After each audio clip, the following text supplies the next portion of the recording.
चंद्रयान तृतीय की सफलता पर प्रतिक्रियाओं की होड़ मच गई है। आम भारतीय भी कम भावुक और उत्साहित नहीं है, मगर सोशल मीडिया पर राजनीतिक दलों की प्रतिक्रियाओं और उनके पोस्टर का दबदबा दिख रहा है। इनमें मुख्य रूप से बीजेपी और कांग्रेस के पोस्टर हैं, उनके नेताओं की प्रतिक्रियाएं हैं। इसे आपको देखना चाहिए।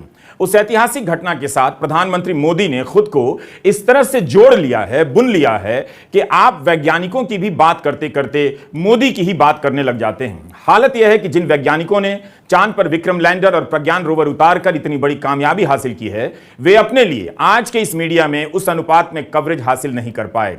इसके लिए किसी को अलग से प्रयास करना पड़ेगा। हर तस्वीर और पोस्टर में मोदी बाढ़ की तरह नजर आते हैं। उसके बीच पहले और आज के वैज्ञानिकों की तस्वीर और किस्से को ठेलना धारा के विपरीत खड़े होने के जैसा है और भूस्खलन में दबकर मर जाने के जैसा। हम चाहते हैं कि आप टेलीग्राफ अखबार के पहले पन्ने की उस तस्वीर को देखिए, जिसके बारे में कुछ लोग तो 23 अगस्त की शाम से ही खुलकर बोल रहे थे, मगर ज्यादातर दबी जुबान में कहने लगे कि इस माहौल में ये बोलकर कौन दुश्मनी मोल ले। मगर समझ वे भी रहे थे कि जब चंद्रयान तृतीय उतरने वाला था तब स्क्रीन पर प्रधानमंत्री को नहीं आना चाहिए था। उनके आते ही लगा कि चांद पर वे भी उतर रहे हैं। यह मौका उनका नहीं, पहले उन वैज्ञानिकों का था जिनकी कई पीढ़ियों की तपस्या आज सफल हो रही थी। इसी बात को लेकर टेलीग्राफ की यह हेडलाइन देखिए। अखबार ने लाल और काले रंग का प्रयोग किया है। लाल रंग से मोदी लिखा है ताकि आपका ध्यान सबसे पहले मोदी पर जाए, जिस तरह से बगल की तस्वीर में सबसे पहले मोदी ही दिखाई देते हैं।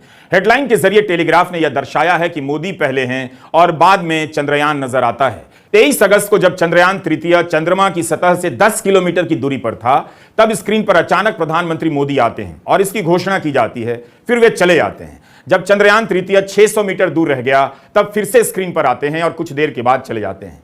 लेकिन जब चंद्रयान तृतीय 300 मीटर दूर रह गया, फिर से वे दिख जाते हैं और चले जाते हैं।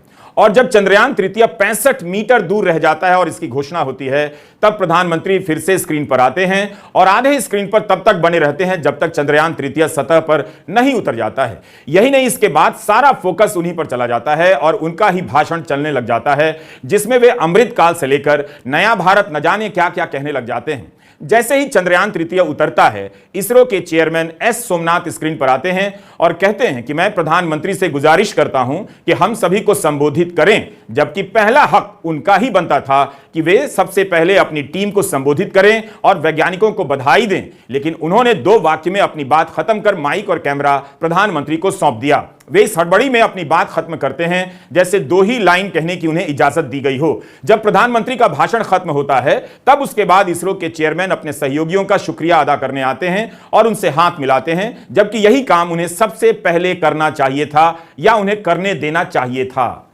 आदरणीय प्रधानमंत्री जी, नमस्कार। Sir, we have achieved soft landing on the moon. India is on the moon. Sir, I request our honorable Prime Minister to address us and bless us. Thank you, sir. केवल 23 सेकंड का यह बयान है। इसमें वैज्ञानिकों और team के प्रति कोई आभार नहीं है। इसरो के चेयरमैन एस सोमनाथ प्रधानमंत्री से कहते हैं कि हमें संबोधित कीजिए और आशीर्वाद दीजिए। भारत के वैज्ञानिकों ने इतनी बड़ी कामयाबी हासिल कर ली और इसरो के चेयरमैन एस सोमनाथ मात्र 23 सेकंड बोल पाए और प्रधानमंत्री 10 मिनट का लंबा भाषण देने लग जाते हैं। अगर आप गिने कि ऐतिहासिक कामयाबी पर इसरो के चेयरमैन एस सोमनाथ ने कितने शब्द बोले, जिनके नेतृत्व में 1000 लोगों की टीम 4 साल से काम कर रही थी, तो आप पाएंगे कि केवल 32 शब्द ही बोल पाए।